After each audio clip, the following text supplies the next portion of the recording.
Imagina un lugar donde la tierra respira muerte, donde el aire es tan pesado que los animales caen sin vida, donde el suelo se abre en grietas profundas como heridas olvidadas. En la antigüedad no decían que eran simples cavernas o manantiales extraños, decían que eran puertas, accesos reales a un reino de sombras, lugares tan sagrados y tan prohibidos que solo los valientes o los desesperados se atrevían a cruzarlos. ¿Qué había del otro lado? Espíritus, dioses oscuros, castigos eternos, secretos que nadie debía conocer.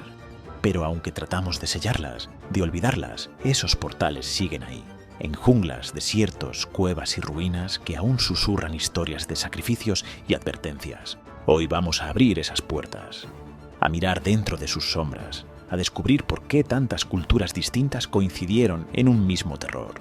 Porque detrás de cada mito hay un miedo antiguo, una advertencia que olvidamos. ¿Y tú? ¿Te atreverías a entrar conmigo? Bienvenidos a Código Divino.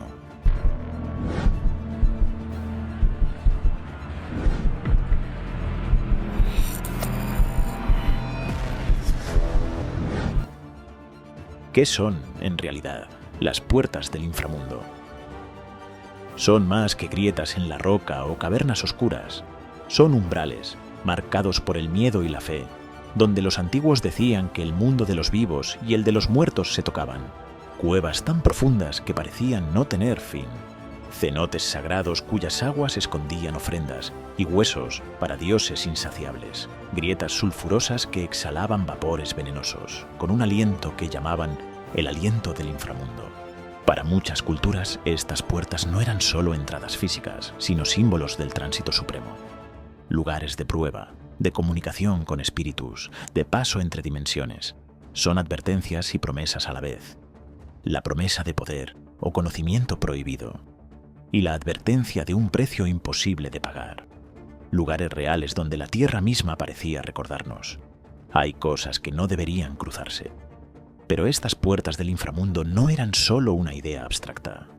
No eran solo metáforas poéticas o cuentos para asustar niños. Las encontramos descritas en textos sagrados, grabadas en mitos antiguos, marcadas en mapas espirituales de culturas muy distintas. Y si queremos entender por qué nos obsesionan tanto, tenemos que mirar cómo las imaginaron los pueblos que nos precedieron. Comencemos con uno de los más antiguos y enigmáticos, el mundo bíblico y su silenciosa puerta hacia las sombras. El Sheol. Dimensión bíblica. El Sheol, Sheol. Un nombre antiguo que aún suena como un susurro oscuro. Para los hebreos del Antiguo Testamento, el Sheol no era un infierno de fuego. No había demonios con tridentes ni llamas eternas. Era mucho más inquietante en su sencillez. Un reino de sombras, de silencio absoluto, de olvido. Era descrito como un pozo profundo, un abismo sin fondo que tragaba por igual a justos e injustos. Nadie podía escapar. Nadie podía volver a contar qué había visto. En Isaías 38:10 leemos: iré a las puertas del Sheol. Imagina eso, puertas selladas, pesadas, ineludibles, un umbral definitivo que todos sabían que un día tendrían que cruzar.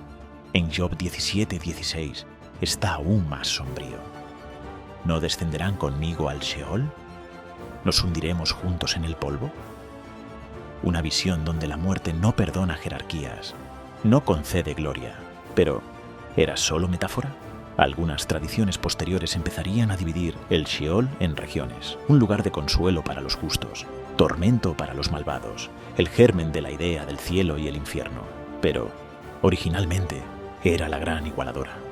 Un reino de sombras del que se hablaba con miedo, un lugar que nadie conocía, pero todos temían. Y es inquietante pensar, ¿existía en su mente un lugar físico? ¿Alguna cueva, algún abismo real que inspirara esas imágenes? ¿O es que todos, en todas las culturas, sentimos el mismo escalofrío cuando miramos hacia lo desconocido? Y nos preguntamos qué puertas se abrirán cuando cerremos los ojos. Pero el Sheol no era la única visión de la muerte y su umbral. En otros rincones del mundo antiguo, esas puertas tomaron formas diferentes, más elaboradas, más rituales, más temibles. Donde los hebreos veían un pozo de silencio, los griegos imaginaron un reino subterráneo habitado por dioses implacables, guardianes y pruebas. Un lugar tan real para ellos que decían conocer sus entradas en la propia tierra. Vamos ahora a descender juntos en esa otra visión del más allá. El Hades griego. Puertas y ritos. El Hades, para los griegos, no era solo el nombre de un dios, era el reino mismo de los muertos, un dominio subterráneo, vasto y sombrío del que nadie podía escapar. Pero no era un lugar abstracto, para ellos tenía entradas reales, sitios sagrados que marcaban el paso entre el mundo de los vivos y el de los muertos. Una de esas puertas estaba en el Cabo Ténaro, en el extremo sur del Peloponeso, una cueva famosa donde se realizaban rituales para invocar a los muertos. Era un sitio temido y reverenciado, del que se decía que respiraba el aliento del Hades mismo. Otro acceso se encontraba en el lago Averno, en Italia. Su nombre significa sin aves, porque decían que ningún pájaro podía volar sobre sus aguas sulfurosas sin caer muerto. Los vapores tóxicos que emanaba eran vistos como una señal del inframundo, un umbral venenoso entre este mundo y el otro. Pero no solo eran entradas físicas, existían los oráculos de los muertos, como el Necromanteion en Épiro. Allí los vivos descendían por pasadizos oscuros y laberínticos para comunicarse con los espíritus. Muchos creen que se usaban gases alucinógenos o técnicas psicológicas para inducir visiones, creando la sensación de auténtico contacto con el más allá. Y estaban los mitos, como el de Orfeo y Eurídice, la historia del músico que descendió al Hades para rescatar a su amada. Un viaje cargado de advertencias, porque cruzar esa frontera tenía precio, una prueba de fe, de amor y obediencia, y un riesgo de fracasar para siempre. Para los griegos, las puertas del inframundo no eran meras metáforas, eran reales, localizables, sagradas y terribles, recordatorios de que la muerte era un reino con sus propias reglas, y de que, a veces, los vivos estaban demasiado ansiosos por abrir sus puertas. Pero las puertas del inframundo no eran solo un mito de los griegos. Al otro lado del mundo, en las selvas densas de Mesoamérica, surgió otra visión del más allá, más húmeda, más profunda, más sedienta de sangre. Donde los griegos construyeron cuevas oraculares y manantiales venenosos, los mayas encontraron sus portales en pozos de agua cristalina inmortal, lugares donde la tierra se abría, no para susurrar, sino para devorar. Vamos a sumergirnos ahora en las aguas oscuras de Xibalbá y los cenotes sagrados que prometían el paso al inframundo. Cenotes mayas y Xibalbá. El nombre solo ya suena como un susurro ahogado entre raíces y agua. Para los mayas, Xibalbá era el inframundo, un reino subterráneo, habitado por dioses temibles y señores de la muerte. Pero no era solo un mito contado alrededor del fuego. Ellos veían sus puertas en lugares muy reales, los cenotes, grandes pozos naturales de agua que perforaban la tierra como heridas abiertas. Aguas tan profundas y claras que parecían espejos hacia otro mundo. No eran meros depósitos de agua, eran portales sagrados, bocas vivas del inframundo que exigían respeto y, a veces, sangre. Arqueólogos han encontrado en estos cenotes ofrendas de jade y oro lanzadas como pago a dioses que habitaban en las profundidades. Pero también hallaron huesos humanos, incluidos los de niños. Un recordatorio brutal de que el paso a Xibalbá no era gratuito. Según el Popol Vuh, el libro sagrado de los mayas, Xibalbá no era un simple reino de muertos. Era un lugar de pruebas mortales, casas llenas de cuchillos, ríos de sangre, desafíos destinados a romper el espíritu del viajero. Solo los más astutos podían atravesarlo. Los demás se perdían para siempre en sus sombras líquidas. Para los mayas, los cenotes eran puertas vivas, devastadores, misteriosos, lugares donde se compraba el favor de los dioses con ofrendas o con vidas, porque no todas las puertas al inframundo están secas o polvorientas. Algunas respiran bajo el agua, esperando pacientemente al próximo que se atreva a mirar dentro. Pero no todos veían el inframundo como un reino sediento de sangre. Mientras los mayas ofrecían sacrificios a cenotes profundos que devoraban vidas, otros pueblos imaginaron la muerte como un viaje mucho más complejo. Un viaje lleno de puertas, guardianes, secretos y desafíos, donde no bastaba con entregar ofrendas, había que aprender los nombres sagrados, las rutas ocultas y los conjuros de poder.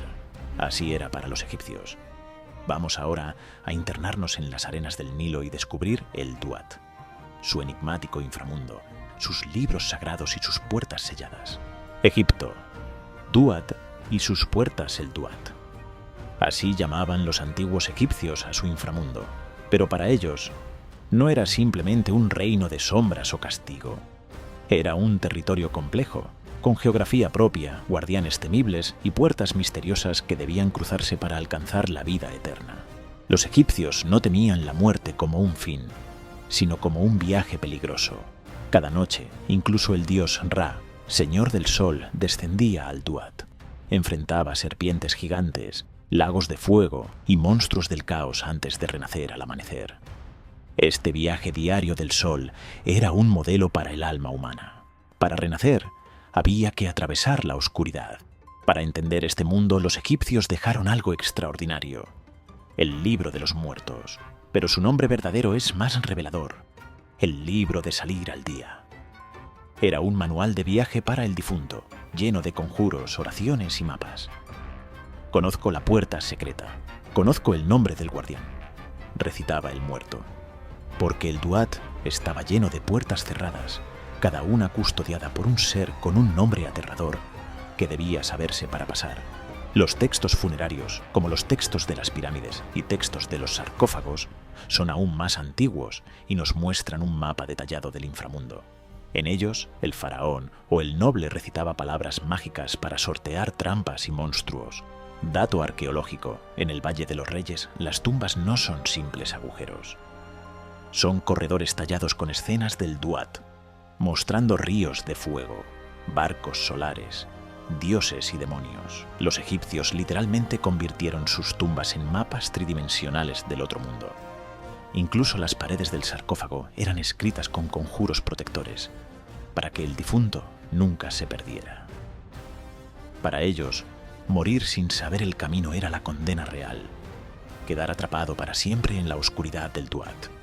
Curiosidad fascinante: en el libro de los puertas se describen 12 puertas, una para cada hora de la noche, con guardianes que exigen contraseñas.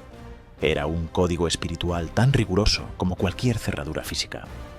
Pero el Duat no era solo terror, también era promesa. Si el alma superaba cada prueba, se reunía con los dioses, se transformaba en un espíritu justificado, vivía eternamente en los campos de juncos, un paraíso donde no había hambre ni muerte.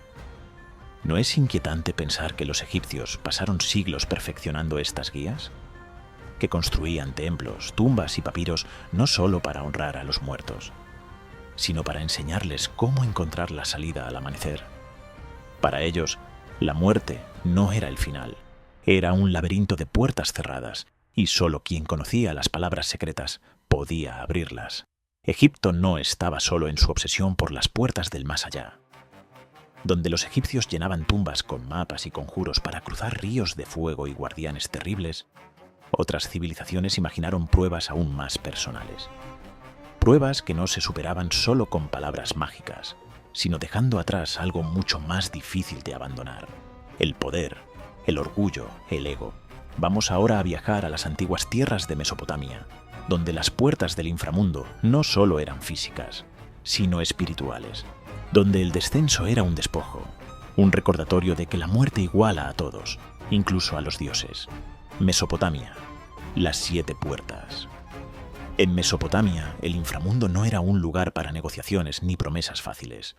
Era un reino con reglas absolutas, gobernado por Ereshkigal, la diosa de la muerte, y poblado por espíritus sombríos. Su historia más famosa es la del descenso de Inanna, la poderosa diosa del amor y la guerra. Inanna decide bajar al inframundo, pero para hacerlo, debe atravesar 7 puertas. En cada una, se ve obligada a quitarse algo sagrado: su corona, su cetro, su vestidura real. Con cada paso, pierde un símbolo de su poder y de su identidad divina. Cuando por fin llega ante Ereshkigal, Inanna está desnuda y vulnerable. Es juzgada y muere, colgada de un gancho como un simple cadáver. Pero este no es un cuento de castigo sin esperanza. Con ayuda divina, Inanna es resucitada y regresa al mundo de los vivos, cambiada, renacida. Este mito, hallado en tablillas cuneiformes de hace más de 4.000 años, es considerado uno de los relatos de descenso y renacimiento más antiguos del mundo. Inspiró más tarde la idea de la catábasis en la literatura griega y se considera un arquetipo universal, el viaje al inframundo como transformación. Los estudiosos ven en las 7 puertas un símbolo psicológico. Para enfrentarse a la muerte o a uno mismo, hay que despojarse de todo orgullo, de todo poder mundano. Nada se puede llevar al otro lado. En las ruinas de Ur y otras ciudades sumerias se han encontrado cilindros y sellos con imágenes de Inanna, de puertas y de rituales de descenso, prueba de que este mito no era solo contado, sino parte viva de su religión y arte. Para los mesopotámicos, las puertas del inframundo no eran simples pasajes, eran advertencias, metáforas de la muerte como niveladora suprema, una lección de humildad que ni siquiera los dioses podían evitar. Aunque los relatos de dioses y descensos nos enseñan lecciones sobre orgullo, miedo y renacimiento, hay algo aún más inquietante. Muchos de esos lugares existen realmente, lugares marcados en mapas, descritos por historiadores antiguos y explorados por arqueólogos modernos, espacios donde la naturaleza misma parecía conspirar para crear el escenario perfecto para un mito, donde gases, ecos o profundidades insondables se convertían en pruebas vivientes de que el inframundo no era solo imaginación. Vamos a explorar ahora esos misterios arqueológicos, esas explicaciones naturales que, lejos de destruir la leyenda, la hicieron más poderosa, misterios arqueológicos y explicaciones naturales. No todo mito nace solo de la imaginación. Muchos de estos supuestos portales al inframundo están anclados en lugares reales, donde la naturaleza parecía conspirar para inspirar miedo y asombro. El Plutonio de Hierápolis, en la actual Turquía, es uno de los ejemplos más inquietantes. Este santuario grecorromano estaba dedicado a Plutón, señor del inframundo. Tenía una pequeña cueva de la que emanaba un gas invisible y letal, dióxido de carbono puro. Los antiguos decían que allí la muerte era palpable. Animales lanzados dentro morían en segundos. Sin embargo, los sacerdotes, conocedores del fenómeno, aprendieron a caminar erguidos para evitar las capas más densas del gas y salían ilesos. Para los fieles, eso era prueba de su poder sagrado. En 2013, un estudio arqueológico de la Universidad de Salento confirmó esta letalidad. Las emisiones de CO2 eran constantes, matando cualquier criatura pequeña en la entrada. Los antiguos no entendían la ciencia, pero vieron el resultado: una puerta real al mundo de los muertos. El lago Averno, en Italia, ofrece otro caso fascinante. Su nombre proviene del griego aornos, que significa sin aves, porque decían que ningún pájaro podía sobrevolarlo sin caer muerto. Sus aguas sulfurosas y vapores tóxicos emanaban desde tiempos romanos, alimentando la leyenda de que era una de las entradas al Hades. Virgilio mismo, en su Eneida, describe a Eneas viajando por allí para consultar con su padre muerto en el inframundo. Plinio el Viejo lo mencionaba en sus crónicas, describiendo los gases mortales y las creencias locales. Era una advertencia viva. Aquí la tierra respira veneno. En Grecia, existían cuevas como las del Cabo Ténaro y los oráculos de los muertos, donde los visitantes descendían por túneles estrechos y oscuros. Muchos arqueólogos creen que en esos espacios se usaban sustancias narcóticas o condiciones de semiasfixia para inducir visiones. Las paredes, con su acústica natural, devolvían susurros y ecos que parecían voces del más allá. Excavaciones en el Necromanteion de Épiro revelaron complicados sistemas de cámaras y pasajes que podían desorientar a los iniciados, aumentando la sugestión y el miedo. Incluso en América, los cenotes mayas ofrecían un escenario aterrador y sagrado. Muchos contenían huesos humanos, a veces de niños, junto con jade, cerámica fina y oro. Estas ofrendas no eran simbólicas, eran pagos reales a deidades subterráneas. Investigadores como Guillermo de Anda, explorador del INAH en México, han mapeado cenotes con decenas de esqueletos, probando que estos sacrificios eran sistemáticos. Eran puertas vivas, devoradoras de almas, donde se negociaba con lo desconocido.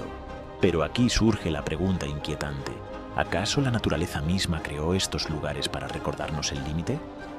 Para decirnos que hay espacios que no son para los vivos.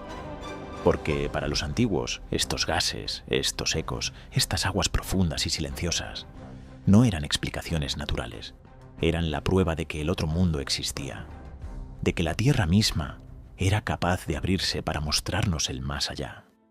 Y tal vez, incluso hoy, cuando la ciencia nos explica sus causas, no logra borrar del todo ese escalofrío. Pero incluso cuando la ciencia revela los secretos de estos lugares, algo permanece. Porque más allá de los gases venenosos o los túneles laberínticos, estas puertas hablan de algo más profundo, del miedo que todos compartimos. No son solo grietas en la roca o vapores tóxicos, son advertencias talladas por la propia naturaleza para recordarnos un límite, el tránsito entre lo que conocemos y lo que no podemos controlar. Y ahí es donde comienza su verdadero poder. Porque estas puertas no eran solo lugares físicos, eran símbolos, mapas del alma humana. Vamos ahora a explorar la dimensión simbólica y espiritual de las puertas del inframundo.